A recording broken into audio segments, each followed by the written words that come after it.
Did I just hear that right, Ethan? Did you just say that you wanted to talk to me about coming back to work at Crane Industries?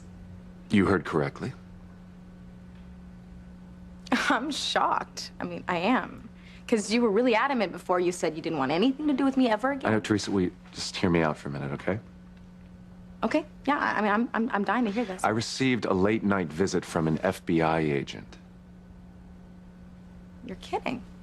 No, they want me to come back to work at Crane Industries because they want me to help them with an investigation that they've launched into some of Alistair's illegal activities. Well, God knows that Alistair had his finger in a lot of dirty dealings, but why would they approach you to help them? You didn't send them to me? This wasn't your idea at all. I'll meet with Mr. Winthrop right away. And when you do meet with Ethan, Agent Morrison, don't mention that I suggested the FBI make him its point man at Crane. Very well, Mrs. Crane. I'll leave your name out of it.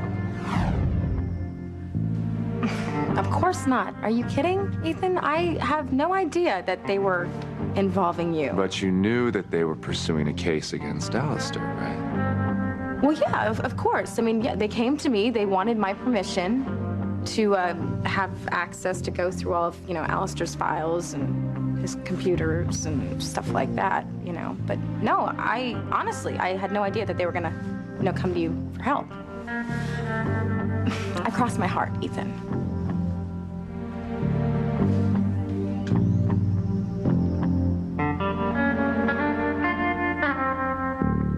Well, it's not as if I was shocked when the FBI came to see me. I mean, everyone knows that Alistair had his hand in all sorts of nefarious activities.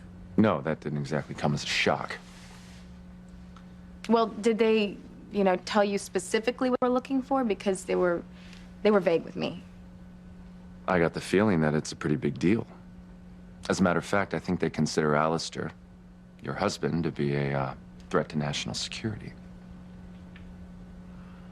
Well, I always knew that Alistair was an evil bastard. I guess I just didn't know how evil. Anyway, I told the FBI that I would help them any way that I can. And thank God you said yes, because if anyone can get to the bottom of Alistair's illegal activities, it's you. Theresa, that's why I came over here tonight. I wanted you to hear this from me and not the FBI. I'm turning them down. I am not going to come to work for you. You can't say no, Ethan. You've got to say yes. Okay, this is the FBI we're talking about, okay? They need your help to solve a crime. I don't buy it. I don't buy it. Not that it isn't flattering to think I'm some kind of vital element in this whole thing, but I'm not. Because even when Alistair thought I was his grandson, he never confided in me. He never trusted me with any sensitive information like bank account codes or computer codes or anything like that. Ethan, you're being way too modest, okay? You're minimizing what your role could be in this. All right, you were Julian and Alistair's right hand. You were their confidant for a while. A very short while. Yeah, still, you learned so many things. Ethan, you're a brilliant legal mind. I mean, surely you can help them find what they're looking for. Theresa, why do you care so much about this? What difference does it make whether I help the FBI or not? They're a government agency. You know what? They're gonna make you take this job. It's like how they subpoena people to court, when they don't want to testify. No, they can't do that. Even in these times, an innocent person still has the right to privacy and the right to decide how he or she wants to live their own life, and no one can coerce me into doing anything I don't want to do.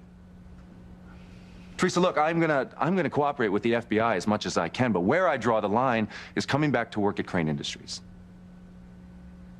Won't do it. It's not gonna look good if you refuse.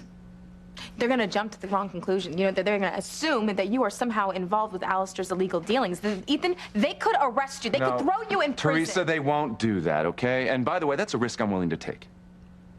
Well, I think you're making a huge mistake. I don't think so. And in spite of your protests, Theresa, I do know you pretty well. And even if you didn't have anything to do with the FBI approaching me, I know that you would use my proximity to you to try to come between Gwen and me, and I won't have that. Wow. I just can't believe how little you think of me. Theresa, whatever I think is based upon past experience. Let me make something very clear, and hopefully it's the last time. I value my marriage, I love my wife, and I will not do anything to put that at risk. And nobody, and nothing, including the FBI, is gonna make me waver on that. Do you understand me? I certainly do. Good.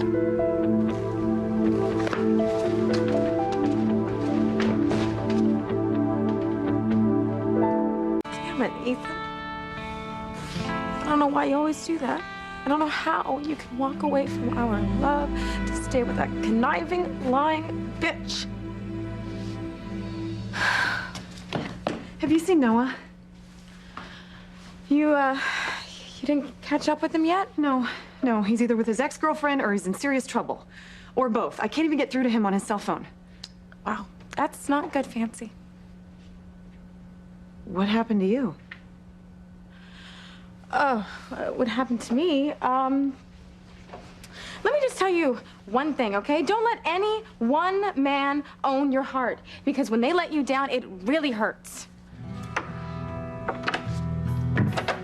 Where is all this coming from? Not an hour ago, you were busy making plans for your future with Ethan.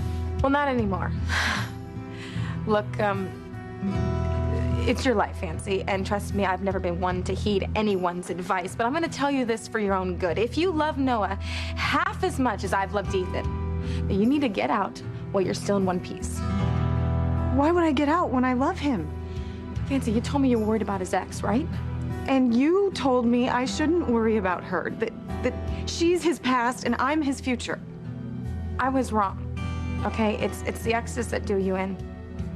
See, I always refused to accept what Ethan's relationship with Gwen meant, and as a result, I want to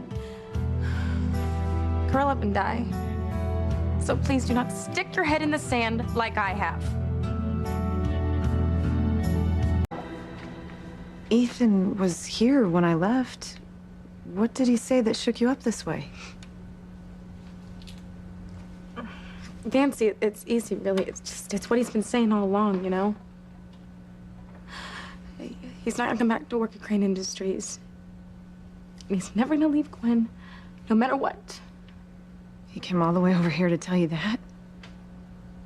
Did you try to trick him into working with you? Just, look, the bottom line is Ethan is like my fatal flaw. He's like this addiction for me, but I don't have this like 12-step program to kick him, you know, even though I know he is hazardous to my health. So could you just take my word for it, please? And don't let any man, even Noah, break your heart like Ethan's broken mine.